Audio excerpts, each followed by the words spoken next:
नमस्कार साथियों। आज शुरू करते हैं पहला चैप्टर।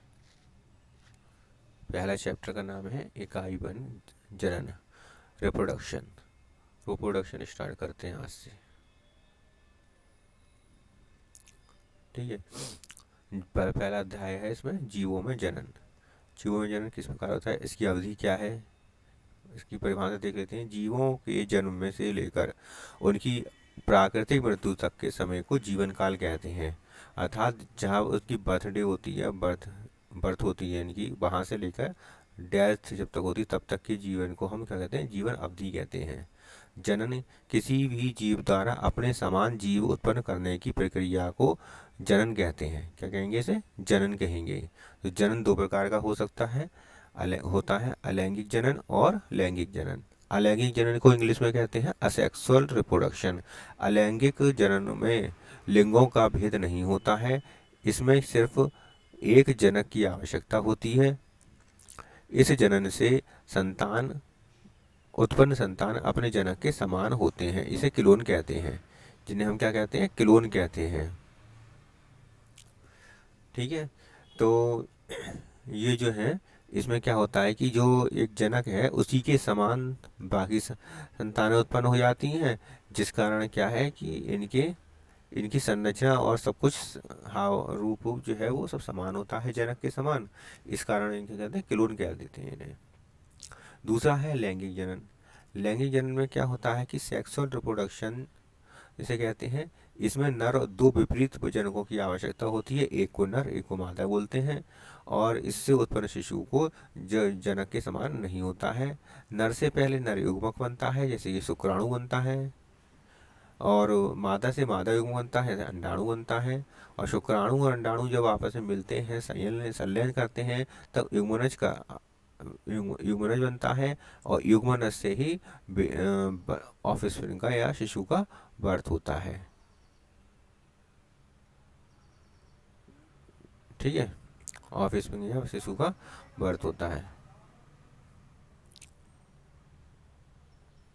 लैंगिक जन्म विधियां, तो विधियां कितनी हैं। पहली है विधि द्विविभाजन। द्विविभाजन बाइनरी फिशन जिसे कहते हैं, जब एक जनक बीच में से सिकुड़कर, जैसे ये जनक है अमीबा है, अमीबा बीच में सिकुड़कर और फिर इसमें डिप्रेशन होता जाता है, और साइटोप्लाज्म जो है दोनों के जीव द्रव्य आपस में एक दूसरे से अलग हो जाते हैं। उसके बाद फिर दो केंद्रक जो होते हैं वो दोनों केंद्रक भी अलग हो जाते हैं। पहले केंद्रक अलग होता है, फिर साइटोप्लाज्म अलग होता है।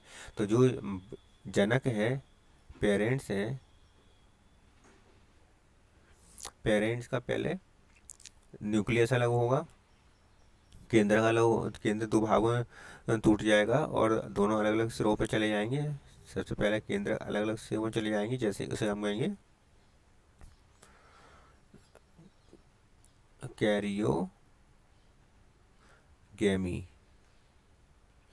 कैरियोगेमी तो कैरियन जो है, मतलब न्यूक्लियस जो है अलग अलग दो भागों में टूट गया, या फिर इसे क्या कहते हैं, माइटोसिस द्वारा या मियोसिस द्वारा दो भागों में टूट जाता है। उसके बाद फिर क्या होता है कि साइटोप्लाज्म जो है जीव द्रव्य जो है कोश का द्रव्य आपस में फरों द्वारा दो भागों में बट जाता है। इसके बाद नेक्स्ट क्रिया होती है प्लाज्मोगेमी।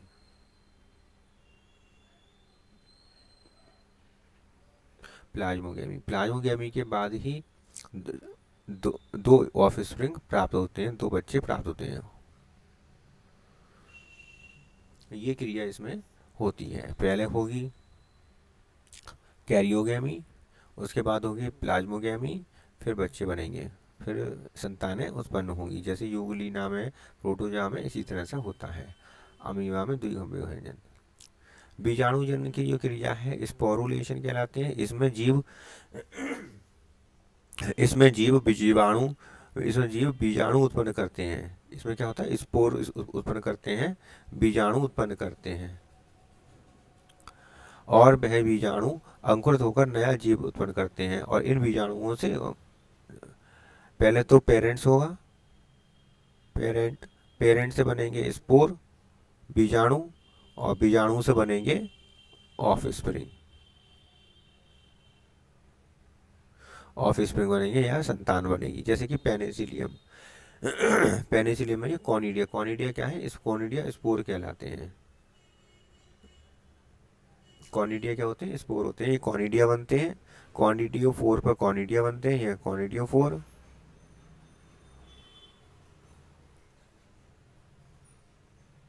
कॉनिडियो फोर के ऊपर कॉनिडिया बनते हैं। ये कॉनिडिया अलग हो जाते हैं और इनसे नए जीव का जन्म होता है, नए पेनिसिलियम का जन्म होता है।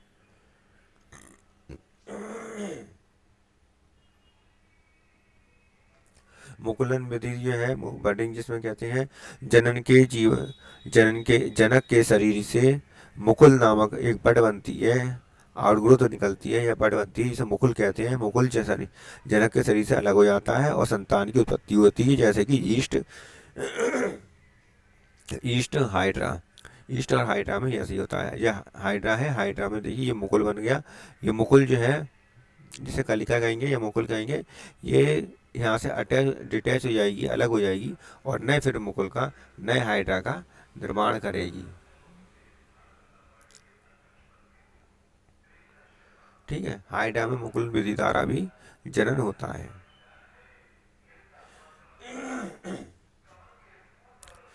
खंडी भवन में क्या फ्रेगमेंटेशन की क्रिया होती है। अब खंडी भवन में कई खंडों में फिर से टूट जाता है और प्रत्येक खंड से नई जीव की उत्पत्ति होती है, इसे हम खंडी भवन कहते हैं।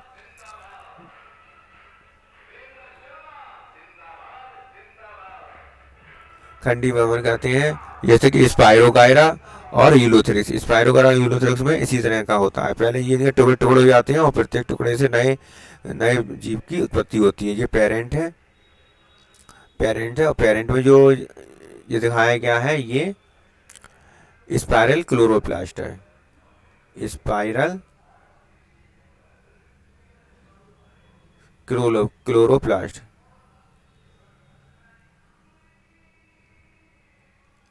क्लोरोप्लास्ट है, स्पाइरल क्लोरोप्लास्ट पाया जाता है इसमें। जब ये टुकड़े टुकड़े हो जाते हैं और प्रत्येक टुकड़े से नए जीव का उत्पत्ति होती है, इसे हम खंडी भवन कहते हैं, जो कि स्पायरोगायरा और यूलोथ्रिक्स में पाया जाता है। अब आता है पुनरुद्भवन या रीजनरेशन की क्रिया। पुनरुद्भवन या रीजनरेशन में क्या होता है कि वह क्रिया जिसमें जीवों के कटे हुए भाग नए जीव उत्पन्न करते हैं, जैसे उसे पुनरुद्भवन करते हैं। जैसे प्लिनेरिया, अमीबा, हाइड्रा, स्पंज, इनमें ऐसा ही होता है। अब इन्हें काट काट कर अलग कर दिया जाए तो प्रत्येक कटे हुए भाग से नए जीव उत्पत्ति हो जाएगी। या फिर जैसे हाइड्रा है, तो हाइड्रा में अगर टेंटिकल्स कट जाएं तो वो टेंटिकल्स फिर दोबारा से निकल आते हैं। ठीक है। जैसे छिपकली में पूंछ कट जाए तो पूंछ दोबारा से निकल आती है।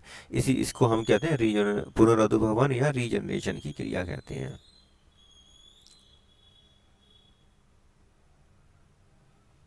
पौधों में अलैंगिक जनन, अब शुरू होता है अलैंगिक जनन। पौधों में कायिक जनन कहते हैं। पौधों में जो अलैंगिक जनन होता है उसको हम कायिक जनन कहते हैं। कायिक जनन या वेजिटेटिव रिप्रोडक्शन कहते हैं। मातृ कोश का जो मदर कोश का पौधा जो होता है, कि कायिक अंग जैसे जड़, तना, पत्ती से अगर कोई नया जीव बन जाता है तो उसे हम कायिक प्रवर्धन, कायिक जनन या कहते हैं।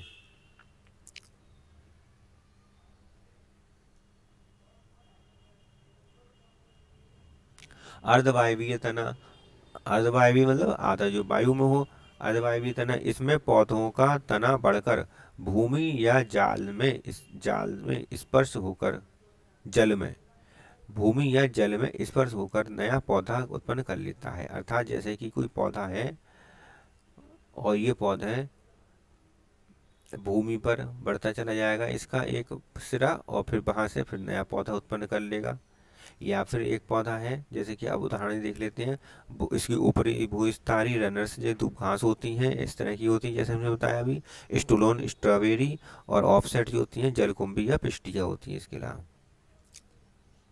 ऑफसेट में जलकुंभी या पिस्टिया आते हैं। अब देखो इसमें रनर्स जो होते हैं या फिर ऊपरी भूस्थारी जो होती है, इसमें धूप घास आती है। स्ट्रॉबेरी में क्या होता है कि तना जो है वो स्टोलोन की तरह निकलता है, और स्टोलोन जो निकलता है वो जब जैसे ही भूमि पर लगता है, छूता है, वहां से फिर नया पौधा निकल आता है। जलकुंभी में क्या होता है कि जो ऑफसेट होता है वो वो पानी ऊपर की तरफ बढ़ता है और फिर जैसे ही पानी से छूता है पानी में वहीं पर उसे जड़ें निकल आती हैं और नया पौधा बन जाता है जलकुंभी और पिस्टिया में। जड़ों के द्वारा कायिक जनन में देखिए कि कुछ पौधों में जड़ों में ऐसी योग्यता होती है कि पौधों में अलग होकर मृदा मतलब मिट्टी में मिलकर नया पौधा उत्पन्न कर लेते हैं, जैसे शतावर, डहेलिया, शकरकंद। इनमें ऐसी योग्यता होती है जड़ों द्वारा नए पौधे में नए पौधे बन जाते हैं। पत्तियों द्वारा कायिक जनन में क्या है, ब्रायोफिल्म। ब्रायोफिल्म एक इसका अजूबा की पत्ती इसका बेस्ट उदाहरण है। और अजूबा की पत्ती में क्या होता है कि किनारों पर जो इसके मार्जिन होते हैं, मार्जिन में कलिकाएं निकलती हैं, वहाँ से कुछ नया पौधा निकलता है। कुछ जैसे ही थोड़ा सा नया पौधा निकलता है ये टूट कर अलग हो जाता है और इससे नया पौधा नया प्लांट बन जाता है। तो इनको हम क्या कहते हैं, कक्षस्थ कलिकाएं कहते हैं, जो मिट्टी में कक्षस्थ कलिकाएं कहते हैं जो टूटकर अलग हो जाती हैं। ठीक है। कायिक जनन की विधियाँ। कायिक जनन की पहली विधि है प्राकृतिक कायिक जनन। प्राकृतिक कायिक जनन में पौधे स्वतः के अंग के स्वतः ही अलग हो जाते हैं। ठीक है। अगर प्राकृतिक कायिक जनन हो रहा है तो खुद ब खुद पौधे से जो जनन करने वाला हिस्सा है या कायिक कायिक पौधा है, क्या कहते हैं, कलिका है, ये कलिका अलग हो जाती है और नए पौधे को जन्म दे देती है। कृत्रिम कायिक जनन में क्या होता है कि मनुष्य द्वारा कृत्रिम तरीकों से इसे अलग किया जाता है और फिर उससे नया पौधा बनाया जाता है। जैसे कि गुलाब की कलम लगाते हैं तो इसको हम क्या कहते हैं, कृत्रिम कायिक जनन कहते हैं। गन्ने द्वारा भूमिगत तनों द्वारा। कुछ पौधे ऐसे होते हैं जिन्हें भूमिगत तने के द्वारा ही नए पौधे बन जाते हैं, जैसे कि आलू, अदरक, अरबी, जमीकंद और प्याज, लहसुन। तो आलू किस प्रकार का पौधा है, कंद। आलू को कंद कहते हैं, प्रकंद कहते हैं। राइजोम, राइजोम जो है प्रकंद कहते हैं अदरक के लिए। घनकंद कहते हैं अरबी जमीकंद के लिए। और शल्ककंद कहते हैं प्याज लहसुन के लिए। ठीक है। कृत्रिम कायिक जनन की विधियों में प्रत्येक लिखित दो कलम विधि। इस विधि में हम पौधे की किसी शाखा जिसमें पत्तियां हों काटकर उसमें कलम बनाकर जमीन में गाड़ देते हैं, इससे नया पौधा बन जाता है। दाब विधि में क्या होता है कि किसी पौधे की किसी शाखा को काटकर हम जमीन में दबा देते हैं, उससे नया पौधा उत्पन्न हो जाता है, जैसे ये दाब विधि में दिखाया गया है चित्र में। सूक्ष्म प्रवर्धन, माइक्रो प्रोपेगेशन, ये मानव के द्वारा पौधों में जनन कराने की विधि है। सूक्ष्म प्रवर्धन विधि के द्वारा किसी पौधे के ऊतक के द्वारा संपूर्ण पौधे का निर्माण किया जाता है। मतलब पहले उसका ऊतक निकाल लिया जाता है, ऊतक का प्रवर्धन कराया जाता है, उससे बाद उसमें नए उस ऊतक प्रवर्धन से जो हमें थैलस प्राप्त होता है या जो स्ट्रक्चर प्राप्त होता है, उससे हम नए पौधे का जन्म करा लेते हैं। जिसे पौधों में ऊतक निकाल लिया, ऊतक निकाल के पोषक माध्यम में रख दिया। अब पोषक माध्यम में रखने से वो कैलस बन गया, उसमें बहुत सारे सेल में विभाजन हुए, सेल डिवीजन हुए, वो बहुत बड़ा सा काफ़ी बड़ा सा कैलस बन गया, कोशिकाओं का गुच्छा बन गया, समूह बन गया। अब इसमें क्या करेंगे कि इससे हम जड़ और तना बनाएंगे। ठीक है। तो कैलस को किसी अन्य हार्मोन युक्त पोषक पदार्थ में रख दिया जाता है, हार्मोन युक्त पोषक पदार्थ में, जिससे कि शाखाएं निकल आती हैं। ये शाखाएं निकलने के बाद हम इसे निकाल कर फिर दूसरे पोषक पदार्थ में रख देते हैं, जिससे कि उसमें जड़ें भी निकल आती हैं। इससे नया पौधा बनने लगता है और इस पौधे को जमीन में लगा देते हैं तो नया प्लांट बनकर तैयार हो जाता है। अब नए प्लांट के लिए इसी तरीके से अब आजकल किया जाता है माइक्रो प्रोपेगेशन द्वारा। लैंगिक जनन में क्या होता है, सेक्सुअल रिप्रोडक्शन में इस जनन में दो भिन्न भिन्न लिंगों की आवश्यकता होती है और जिससे शिशु का जन्म होता है। जैसे कि नर की आवश्यकता होती है और एक मादा की आवश्यकता होती है।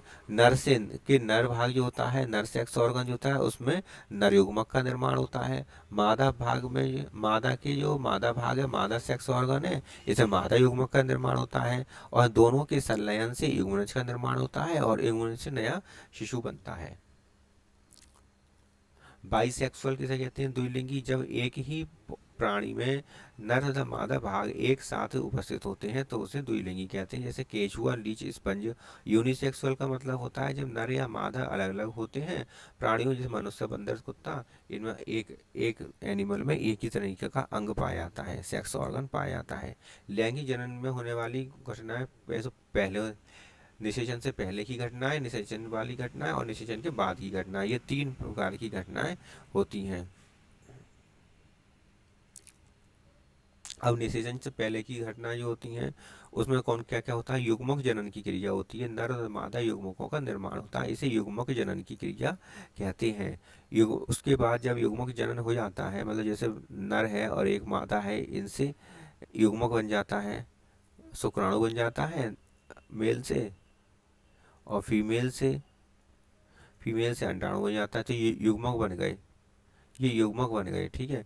तो इसे युग्मक जनन की क्रिया कहेंगे। अब इनका स्थानांतरण होगा, नर युग्मक बाहर निकलकर मादा युग्मक पर पास जाता है और युग्मनज की उत्पत्ति करता है, इसको नर युग्मक का स्थानांतरण कहते हैं। युग्मकों के प्रकार के कौन कौन से होते हैं, समयुग्मकी। अब नर युग्मक मादा के पास जाकर युग्मनज तो बनाएगा ही, लेकिन अब इनके स्ट्रक्चर के आधार पर इनमें कैसे कैसे होते हैं ये देख लेते हैं। कि समयुग्मकी जो होते हैं आइसोगैमस, जिन्हें आइसोगैमस कहते हैं, ये नर युग्मक मादा युग्मक दोनों के जो आकार हैं और परिणाम है दोनों के समान होते हैं, इसलिए इन्हें समयुग्मकी, समान युग्मक, दिखने में ही समान युग्मक होते हैं। नर और मादा दोनों ही समान युग्मक होते हैं और जायगोट बनाते हैं, ठीक। दिखने में भी समान होते हैं, दोनों में फ्लैजिला होंगे तो दोनों में फ्लैजिला होंगे, बिना फ्लैजिला के होंगे तो दोनों बिना फ्लैजिला के होंगे। जैसे कि कशाभिकीय अगर हैं तो क्लाइडेमोनास और यूलोथ्रिक्स हैं, और अकशाभिकीय स्पाइरोगारा में पाया जाता है। युग्मक युग्मक कशाभिकीय युग्मक क्लाइडोमोनास और क्लेमाइडोमोनास और यूलोथ्रिक्स पाया जाता है। अकशाभिकीय युग्मक गायरा में पाया जाता है। कुछ मधुमक्खी, रोटीफर्स और कुछ छिपकली में निषेचन के बिना ही मादा युग्मक से युग्मनज का निर्माण होता है, इसे अनिषेक जनन कहते हैं या पार्थिनोजेनेसिस कहते हैं, पहले ही बता चुके हैं। बाह्य निषेचन एक्सटर्नल फर्टिलाइजेशन, प्राणी में शरीर से बाहर निषेचन होता है तो इसे बाह्य निषेचन कहते हैं। जैसे शैवाल, उभयचर प्राणी, मछलियों में बाह्य निषेचन होता है। इसमें क्या होता है कि नर जो होता है, नर से शुक्राणु निकल आते हैं और ये मादा जो होते हैं, मादा से अंडाणु बाहर निकले आते हैं और पानी में इन दोनों का संलयन होता है, इसे बाह्य निषेचन कहते हैं। अंतः निषेचन में क्या होता है, इंटरनल फर्टिलाइजेशन में ये निषेचन प्राणी के शरीर के अंदर होता है और सरीसृप, पक्षी, स्तनधारी, मनुष्य में इस प्रकार का होता है। इसमें क्या होता है कि शुक्राणु जो है वो नर से बाहर निकलता है और ये फीमेल के बॉडी के अंदर जाता है, वहाँ जाकर इसका निषेचन, अंडे का निषेचन होता है। निषेचन के बाद की घटनाओं में पहला आता है युग्मनज। नर तथा मादा युग्मक से बना युग्मनज समसूत्री विभाजन द्वारा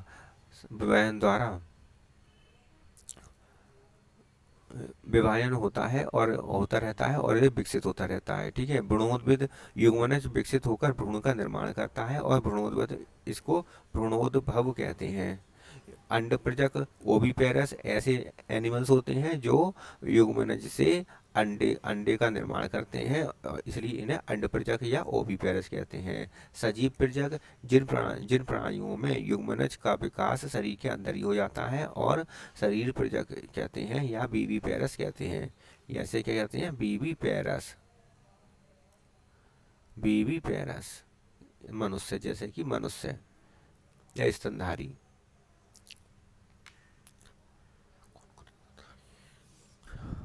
असम युग्मकी एनाइसोगैमस, इसमें नर तथा मादा युग्मक का बाह्य आकार तो समान होता है किंतु परिणाम भिन्न भिन्न होता है, आकाशवाकी होते हैं।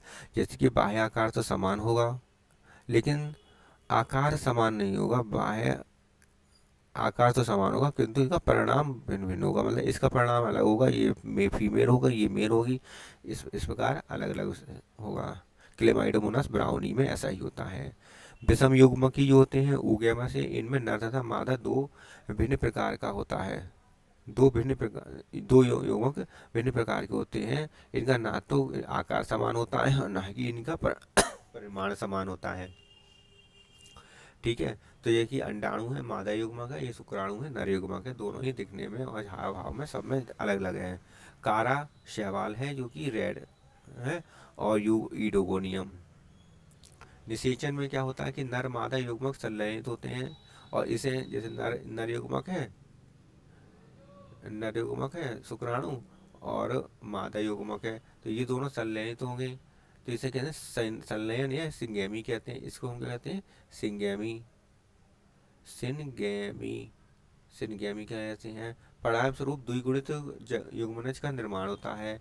जो युग्मनज का निर्माण होता है 2n, युग्मनज द्विगुणित युग्मनज का निर्माण होता है, इससे डिप्लॉइड जाइगोट कहते हैं, और इस प्रक्रिया को निषेचन कहते हैं। और ये पूरी प्रक्रिया क्या कहलाई जाएगी? निषेचन कहलाई जाएगी।